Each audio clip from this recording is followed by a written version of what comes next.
Hi everybody, good afternoon. We will start with a brief opening statement from Coach and then we'll take questions.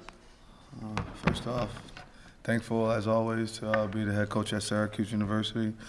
Truly honored for the opportunity that we have this week to play against Georgia Tech, who's just a great program. Been watching them since I was a kid, especially getting the opportunity to go against Coach Key as the head football coach, who's known me since I was 20 years old.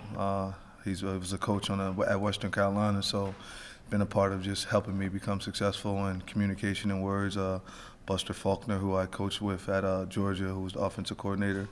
And then I just think they have a really good offense. You know, I think their offense is good, led by Haynes King, who reminds me of like Vince Young, which is watching him run around and play. He's a strong, powerful guy. I've liked their running back. We got to compete against him last year also, Jamal Haynes, who's legit. Like, I think he's good. And then when you look at Rutherford, Singleton, Chase Lane, they got two tight ends. I like I can't think of his complete name, but number 9 is extremely fast.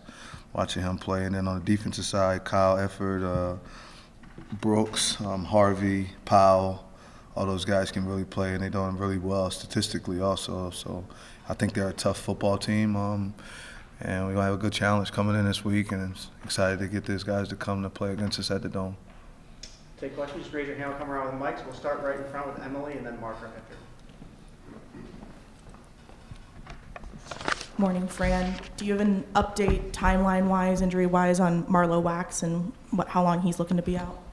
Probably at least 6 weeks.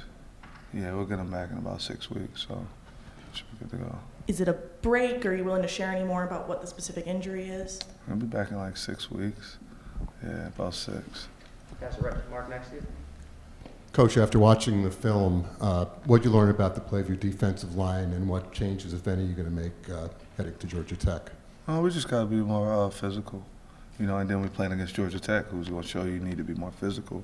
Because they're physical. We just got to be more physical. We ain't going to really change anything, be more physical, and just come up and tackle, you know, take one more step and make tackles. So I think it was just a physicality piece of just guys.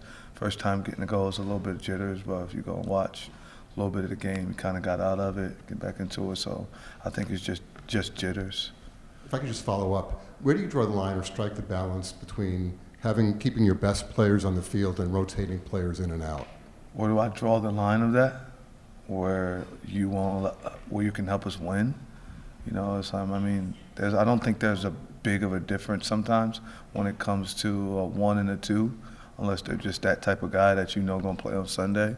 But as long as you can do your job and you're going to do your job the right way and be dark about your job, then you could be in a rotation. But then there's times, I don't know if you saw, like to rotate a lot of guys, like to get guys in. You want to be healthy, and you want to last the entire season. We'll go right in front to Chris next. Just pass that mic down. And then stay Christian right after, so right there. Fran, on the health front, Greg Delane, we saw didn't play, and it looked like Weatherspoon went out late. What's their status for this week, and do you have a timeline on Delane coming back? Delane's hands broke, so you know we have to figure that out. You got to give it a couple weeks before the new X-ray, and then he could be possibly playing next week. And Spoon's fine. Yeah. Okay. Christian? Fran, also when you looked at the tape, you know, obviously a lot of the fans noticed that the red zone defense really buckled down. What did you see in the tape that allowed the red zone defense to be as effective as it was? I mean, it's better to give up 3 than 7. You know, and we always say make them attempt when you get down there. And, you know, it just helps. You know, the field gets twice as wide as it is long. But it was just them, like, understanding, you know, it's red zone. Like, let's go. Let's not allow them to score. You know, when you're back against the wall, sometimes you got to fight. So let's see if you guys are willing to fight when your back's against the wall. Hey, Coach. Obviously a great offensive day on Saturday. What have you just seen from Coach Nixon throughout his whole time here, and especially this past week, kind of bringing that crew together and being able to create that firepower? I think Coach Nixon's a leader. He's been a leader for a long time. I've worked with him in other places where he's led our offense to being a good offense. And I think we got a long way to go. You know, I wouldn't say it was great, you know, unless we have two different thoughts of what great looks like. But I felt like we started slow. So there were some things we want to be able to fix there. And then, you know, we just started slow in both halves, the start of both halves, which we want to be able to come out a little bit different than that. But they gel together well. His entire staff, just the whole offensive staff, when you're around them, they're all together. They're all following one thing. Like I'll say, Coach, I want you to run X, Y, and Z. And then he's just, oh, that's going to be easy. We already doing that. So it's just different things that he wants to do. And he's a leader, and they have one vision, so does a good job. He's a great leader, has always been. Good husband, good father. He's a classy dude, you know what I'm saying? Back in the second row. Hey, Coach. Throughout camp, you guys installed GoPro cameras on top of the quarterbacks' helmets. What led to the implementation of those cameras in practice, and how do you feel that's helped the quarterback unit and your staff? You're allowed to understand and know exactly where he was looking at and what he saw and where he's at, and then you can watch that with him and say, okay, look, right here, why are you staring there? What are you looking at? What's going on? And now you can see it from his lens, so he can actually explain to you and you guys can talk. Because a lot of times, kids can watch the tape and they can tell you something opposite, but now when you're able to sit there and you can look at it from him and say, okay, I understand why you looked at it like that. I understand why you saw it this way. It just helps you get a better vision of what they're telling you. Jesse. Coach, with Marlowe set to miss some time, did you like what you saw from James Hurd and Anwar Sparrow in their time on the field in that second half? They did okay. You can always do better. I mean, they scored, so I'm saying you want to fix that. But they did good. I think Anwar had a few tackles. James Hurd did too. James Hurd caught an interception. So, I mean, they show production. So you just hope that they can do their job. I mean, you're going to need 2 to 3 to fill Marlowe's leaving, not being there. So, but we'll be fine. We just got to keep them ready. It's the next man mentality here, understanding, and that's why we kind of tried to go out and recruit the way we recruited. So that way, if something was to happen, especially with him, you're going to have at least 2 other guys to be able to replace him. Coach, you mentioned some of the relationship that you have with Brent Key after last game and then today. Will you talk to him this week? Will you guys have any dialogue? What's your relationship with him? No, I'm going to see him Saturday. Yeah, he not that kind of guy anyway. We ain't about to be talking on the phone. Whenever we see each other, we talk. If I was about to go somewhere, he'd probably have but we're not going to be calling each other. I'm not doing that with nobody. We're not about to call each other. We'll talk before the game, make sure his daughter and his family's doing okay, ask personal questions like that. But, we about to compete. It's for it all right now, That's all we have is this week, so. We'll go back down in front to Emily and then Chris. Fran, you talked on Saturday that you felt the run defense was just kind of a matter of toughness. There wasn't enough physicality on the D-line. I'm curious, after looking at film over the weekend, grouping up with Elijah Robinson, what else maybe schematic-wise was going into that, and how can you fix that looking ahead to Georgia Tech? No, schematically it's the same. We're going to do the same thing. We just got to be physical. We have to be more physical, have to demand physicality, and that wasn't done. So, but schematically, you can't just go change it up schematically. We've worked all this time to be able to do that. We put that defense in since we've got here in January. So we're not about to just go change it all schematically right now. We're going to stick to what we do, and we should be straight. We just got a couple different things you'll do in practice that'll get them ready and prepare them for Saturday. Now, it's totally on me, though. That's not on the defense or the scheme or things of that nature. I think I gave them, I probably didn't push them enough, get them into the right positions to do things enough and telling Coach E to do certain things. So that's totally on me and just making sure the guys are doing what they're supposed to. What did the process look for you and your team going over game film for the first time, your actual game film? Yeah, I mean, we gave up too many points. I think we scored a lot on offense, but like I said, we started slow on both sides of the ball. But it was a good thing for us because we were able to deal with some adversity. We hadn't had any real adversity at all. Then that was the first time we were able to have some adversity with it on the line. It meant something, So being able to stand there across from another opponent and lock in and just do your job. So that was a good deal. I was very thankful that the players and the coaches didn't flinch. They just said, okay, let's go. What's next? So it's a good deal. Chris. Fran, what was the recruitment of James Hurd like, and did anyone on the staff have a relationship with him, or did you just like what you saw when you? I watched him play in high school. He played at my high school, and then his father's mom and my father are like second cousins, so like technically he's related to me. But I watched him play in high school, and then our parents, me and his dad's mom and dad, his dad's mom and my dad are actually related. So it's actually my little cousin. I mean, it's my little cousin actually. Yeah. What jumped out about him as like just a player? He can rush the passer. He's there's a lot that he can do. He adds value at linebacker, but he could also go rush the passer. And he's young. He's only been playing football literally 4 years. He hasn't played a long time. So I think he'll continue to get better. You know, he had so much success in high school, but he didn't get to play Little League football. He just played high school and then moved up. So I think his better football is still ahead of him. You know, he got this year still counts, so he got 4 years to play, you know. Thank you. Brent and then Mark. Fran, what are some things that maybe you give the team a little slack on in game one that you don't expect to see in game two, that you expect to be sharper in game two? Yeah, I don't really give no slack on anything. I was upset about the way we tackled. I was upset about the sloppiness, the flags that we had on me as the coach, tackling on me as the coach. I thought we did a good job protecting the football, except for the last play that interception. I think that kid out-competed us and caught the ball. But there's no slack being cut. What we did wrong was not coached well enough. So, like, that's 100% on Fran, not even on the players. It's something I allow. Either you allow it, you coach it, or you allow it. So, obviously, I must have allowed it to happen. So we have to fix that. Go to Mark and then Justin right next to him. Coach, what was your assessment of how the helmet communications went on both sides of the ball, with Kyle and on the defense? I was straight. Everything worked itself out. You were able to communicate with him up to 15 seconds. It was well. I mean, the guys that we had wearing them are too. They're really good communicators, so it helped a lot. And it was good. Coach, Georgia Tech has run the ball over 30 times in each of its first 2 games. What's your message to the defense to stop the run against them? You better stop it, or they're gonna keep running. I mean, that's just what Coach Key does too. Like, he runs the football, so he's an offensive line coach at heart.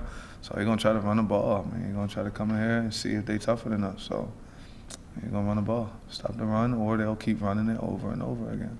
So we're just gonna have to stop it. Maddie.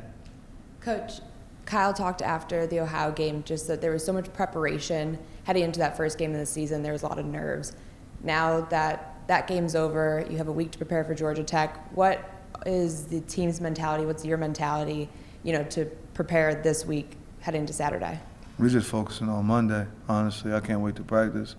There's some things that I need to do better when it comes to situational things on Monday. But we know how I am. I'm locked in on the day. Like, I'm going to focus on Monday. I'm going to pray tonight, and then I'm going to get ready for Tuesday. But I'm going to go. It's really about us, though, right? Like, we have to fix the things that we need to fix. Georgia Tech's going to come in here, run the football, take shots down the field when they have an opportunity to do that. Well, we just got to focus on us. So I think if we can look in the mirror and fix up the things that we need to fix up and face them the right way, starting with me, then everything else will be fine, because the kids they're following everything that I asked them to do. So it's kind of on the head football coach to be able to lead the boat the right way. Coach, we saw Kyle was able to get a lot of different receivers involved against Ohio. We saw Trevor have a big game, but is there anyone you're looking for to kind of step up on offense this coming week that you didn't think, did as much last week? Nah, everybody's seen, that's it. Just whatever you've seen, those guys. I just want them all to do well, and just like, just let Kyle just continue to have fun. Let those guys continue to play. I just think we have a lot of guys on the offensive side of the ball that are doing well, and I just want them all to do well, whoever it may be, as long as they got on that S. They got on the Syracuse S, I could care less who it is. Just want to see them all do that. All right, Emily in front, and then Carson back. With Trevor, you talked a little bit about your first conversation with him, but before you had your first conversation, just looking at film of him and stuff like that, considering it was probably limited, what were your first impressions of him, and what were you maybe told about what he could do? Well, I didn't have to be told. I recruited him. I had him committed to Temple. So he was committed to me. He came in, ran for me there, worked out for me at Temple, and we offered him, and I had him committed. And then he ended up coming here to Syracuse after that. I went to Rutgers, and he came to Syracuse. He actually decommitted before I even went to Rutgers. But he ended up coming here. They did a good job getting him. So hats off to him. But I already knew who he was. I already kind of watched him and, knew who he was. Carson? Coach, you talked about trying to stop the run, the quarterback run this week. What's the game plan for Haynes King, who's a pretty effective dual threat quarterback? Just try to tackle him. Just hopefully don't just treat us like little kids. So we're just gonna try to tackle him. He's a tough kid. Some of the coaches know him when he was at Texas A&M. I got to coach against him last year. I like him. I like his game. I think he's a really good quarterback. Just as well as he can run. The kid can throw. I think he throws a really good deep ball, something that we have to be prepared for and be ready for, because he slings the ball deep. He throws a really good deep ball, though, something else that he does really well. So just try to keep him off balance and just want him to only run and not be able to do both. So just hope that he runs, and then, hopefully that running, hurry up and run the clock out, then we got one more point than them at the end. It'll be straight. So last three, we're going to go second row and then finish with Emily and Brent in front. Coach, you got to see, like you said, Georgia Tech last year. How does your experience against Brent Key and the Yellow Jackets play into this week? I'm just worrying about the day. I don't know what I'm supposed to say, because if I say something negative, then that's a bad thing on me. If I be like, yo, we're going to go do this, then that's a bad thing. I'm focused on Syracuse. I don't really know no other way, so it's probably boring listening to me up here, but I really care about Monday. We got to y'all seen us play Saturday, right? So there's a lot of things that we need to fix on all three phases of the football game: special teams, defense, and offense. It's really not about Georgia Tech. You know what I'm saying? It's about us. It's not about Georgia Tech. We got to do the things that we need to do today, so when Saturday comes, we'll be prepared for them. Coach Key tough. He gonna run the ball. We all know that. That's what they do against everybody. They're gonna come run the ball. They're gonna bust their butt to try to do everything they can. They're gonna try to show. They're gonna want to show that he a tougher dude than me, right? They're gonna want to show that they're more physical than we are. So we're gonna play on Saturday. You know what I'm saying? I'm not afraid, but in the same sense, I just got to focus on my house, so that way when it's time for someone else to come in our house, that we get an opportunity to just put our best foot forward. But my hat goes off to Coach Key. I was so excited for him beating Florida State, happy what he did last week. I watched him already start turning that program around within 2 years, and he coached me. So I got nothing but respect for homie, man. He a good dude, always been a solid coach. I'm just focused on us, you know what I'm saying? So they're going to come Saturday, though. You coming to the game? I'll be there, yeah. All right. Last two down in front. What did you see out of the offensive line that impressed you, and what maybe would you like them to work on going Ours? into GT? Yeah. They gave Kyle some time, so I was comfortable with that. I thought it could have been a little bit more fight, though, just finishing certain blocks and things of that nature. But they did go well. I seen them communicating. They talked a lot, and I was happy. As I told you guys, the offensive line was one of the biggest improvements on our team, and I feel like they're just a family. They do a lot together. They got their own little family on our football team, but they do a lot together. I'm very thankful for what they've done, but they got to get better. This team that we about to play has a good defense. They were able to hold these other two teams they play. So. They're a good team. They're a really good team. I think they average. They only give up 16 points a game or something like that. So we got our hands full. We got to work, but they'll be fine. We good. Brent, to finish us off. Fran, you mentioned on Saturday that there was an old Little League coach who kind of made you feel better after some nerves. I was wondering if you wouldn't mind sharing who that coach was. It was Coach Orlando. It was a guy that I coached. His name was Coach Orlando. Just seeing him, it was you're nervous, but you had to go out. But then to see him, I was like, dang, my Little League coach here. Let me do what I've been doing since I was a little kid. Did that just kind of bring it back to football?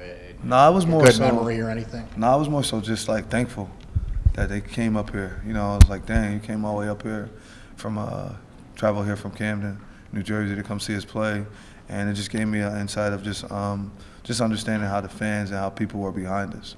So that meant a lot. I played for the Centerville Symbols. Those guys taught me football, taught me what it was to be tough, taught me what it was to be a man. So having the opportunity of seeing him just gave me the appreciation of, people are supporting. So go out and put your best foot forward. All right. Thanks, everybody. Thanks. Thank you. Appreciate it.